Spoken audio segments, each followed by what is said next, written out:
Partai Nasdem bersatu berjuang menang. Nasdem Alor Pasti menang. Partai Nasdem Menang, menang, menang.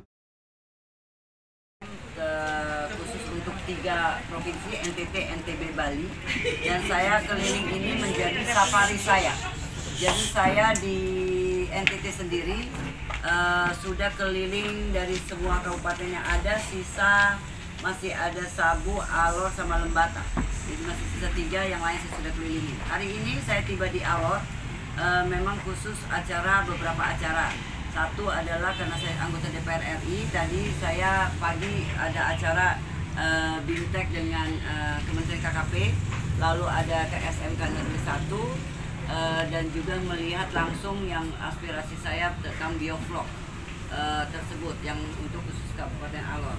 Dan ini sekarang sore ini saya bertemu teman-teman ini, temanya itu adalah silaturahmi dengan para bakal calon legislatif dari Partai Nasdem Alor, yang dari tingkatannya itu DPRD sampai dengan provinsi dan juga DPR RI.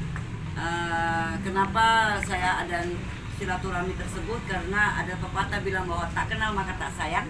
Saya kepingin kenal siapa saja yang akan menjadi bakal calon legislatif dari Partai Nasdem di 2024. Kita akan bergandengan tangan bersatu untuk berjuang untuk menangkan.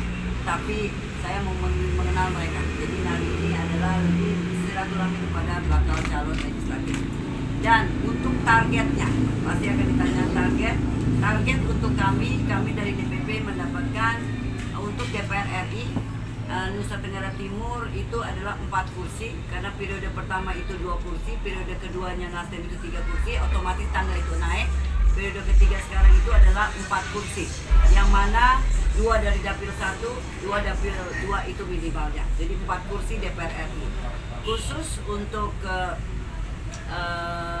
DPR RI, hari ini saya khusus untuk di Alor sendiri, kami ada 6 nama, tapi yang muncul di saya itu baru ada sekitar 4, yaitu Pak Joni Plate, lalu saya, lalu kakak Ima Blegur dari yang Alor, lalu juga kakak Anwar Pogeno. Jadi nanti yang 2, satu perempuan, satu laki akan nyusul.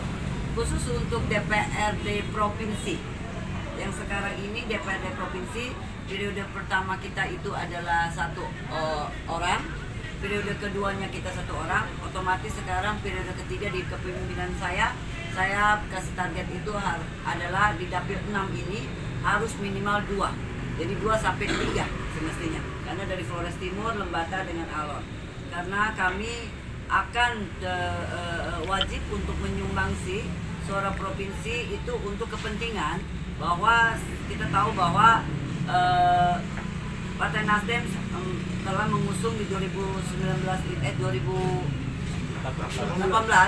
itu Gubernur Nusa Tenggara Timur dari Partai Nasdem, Victor Laiskodat, dan sekarang kami juga pasti akan mengusung juga dari Partai Nasdem Gubernur, dan kita perlu targetnya itu provinsi itu untuk menopang itu adalah 13 kursi. Jadi 13 kursi DPR provinsi yang kami itu dari 8 dapil. Lalu DPRD Kabupaten Kota, kita di sini sekarang tadinya ada 4 dapil, sekarang menjadi 5 dapil, ya. Lalu targetnya itu adalah perintahnya dari Ketua Umum kami adalah tidak boleh ada dapil yang kosong, sehingga 5 kursi itu wajib minimal terisi semua, itu minimal. Ya logikanya adalah yang sekarang udah ada berarti harus naik 1, yang belum ada naik 1, seperti itu. Jadi minimal itu di 5 kursi harus dapat, karena tidak boleh ada dapil yang kosong. Oke, ada pertanyaan? Pas? Ada. Apa, silakan. Ya, apakah Nasdem sudah usung Capres Anies? Capres? Pak Anies ya. Yang kedua, Pak Victor tidak mau maju pilgub lagi. Bagaimana partai merespon itu? Oke. Ketiga, Pak Ima digadang-gadang maju bupati, calon bupati. Tapi hari ini diumumkan maju DPR RI ya. Pertimbangan apa sehingga ada perubahan keputusannya? Oke, baik. Yang pertama adalah tadi tentang capres. Nggak usah diragukan karena Partai Nasdem sendiri melalui Ketua Umum kami sudah mengumumkan capres kami. Tapi sebelum mengumumkan Bapak Anies Rashid Baswedan, kami itu ada mekanismenya di partai kami. Jadi waktu kami itu dari 34 provinsi, waktu itu 34 belum 38, kami semua Nasdem ini telah mewakili untuk supaya ada nama-nama yang menurut kami NTT dan ke provinsi lain, siapa-siapa saja yang layak untuk diusung menjadi calon presiden kita yang menggantikan Pak Jokowi. Dan mekanisme itu telah diambil oleh kami dari DPW, DPD, itu kami adakan rapat dan kami mengusung waktu itu 4 atau 5 nama, salah satu juga Victor Laiskodat di dalam situ, ya kan, termasuk juga Anies Rashid Baswedan. Dan pada saat seluruh Indonesia Nasdem memberi masuk itu ada 3 besar, yaitu keluar Anies Rashid Baswedan, Ganjar dengan juga Andika. Jadi itulah 3 besar yang dari bukan hanya NTT tetapi dari keseluruhan Indonesia, ya, karena kita kan NTT sekian dari seluruhnya. Lalu pada saat 3 itu kami sepakat, waktu itu kami ada 15.000 orang yang acara apa waktu itu? Rakernas, rapat kerja nasional, 15.000 orang kami sepakat setelah kami sudah memberi saran, sekian banyak dan muncul 3, kami sepakat 15.000 orang mewakili kita semua Nasdem yang ada di seluruh Indonesia. Itu kita sepakat bahwa terakhir itu adalah kita kasih tongkatnya itu ke Surya Paloh, ketua umum kita, untuk memutuskan dan mendeklarasikan 1 nama dari 3 nama tersebut. Dan pada tanggal 3 Oktober kami telah mendeklarasi bahwa calon presiden kami dari Partai Nasdem itu tunggal, yaitu Anies Rashid Baswedan. Itu udah pasti, ya. Jadi nggak usah diragukan lagi. Itu salah satu yang memang kewajiban kita untuk mendukung karena mekanisme itu sudah diambil. Kedua itu adalah tentang Victor Laiskodat. Beberapa waktu yang lalu sebagai Gubernur Nusa Tenggara Timur ada mengumumkan bahwa beliau tidak maju DPR. Dia tidak maju lagi Gubernur Nusa Tenggara Timur yang berikut. Menurut orang, ya ini orang gila aja karena surveinya segitu tinggi, ya kan? Lalu biasanya kan orang survei rendah aja mau maju, ini survei udah paling tinggi nggak mau maju. Itu memang dia gila. Ini namanya juga kalian punya gubernur ini memang dalam kutip out of the box selalu, ya. Agak gila juga, ya. Jadi beliau ini tidak mau maju memang punya alasan, beberapa alasan. Karena sekarang ini di DPP kami merundingkan bahwa kami membutuhkan seorang Victor Laiskodat sebagai sosok yang berkarakter, ya kan, yang berkarakter untuk bisa ada di Jakarta untuk mengemban tugas-tugas yang dari ketua umum kami, ya kan. Jadi dan ada beberapa alasan-alasan yang mana memang sekarang ini kebetulan saya merasa bahwa Victor Laiskodat ini sudah membangunkan, dalam tanda kutip membangunkan seluruh NTT, termasuk NTT sudah dibawa juga menuju di nasional maupun internasional melalui Pak Jokowi. Dan saya rasa bangun ini sudah pada bangun semua, ya kan.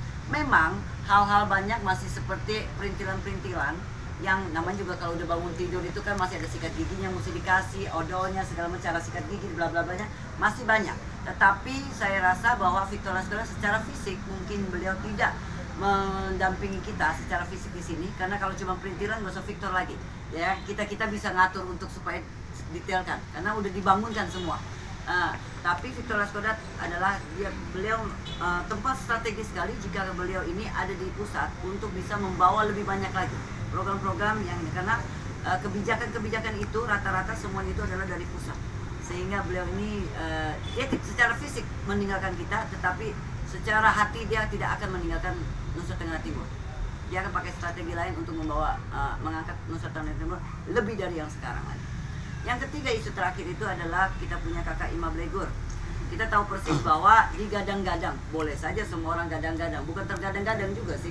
Beliau ini sudah maju 2 kali, ya toh, tahu saya, ya kan, akan menuju untuk Bupati Alor 1, ya kan. Boleh saja. Kami di partai ini mempunyai mekanisme, yaitu adalah pasti melalui survei, ya kan. Memang sudah 1-2 kali kami sudah men-survei beliau. Posisi beliau itu bagus, harus dioptimalkan lagi.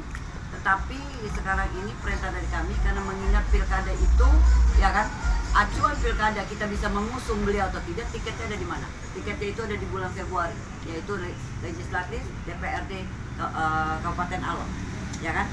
Jadi dia jangan mau enak-enak aja duduk di atas tunggu tiket dari kita.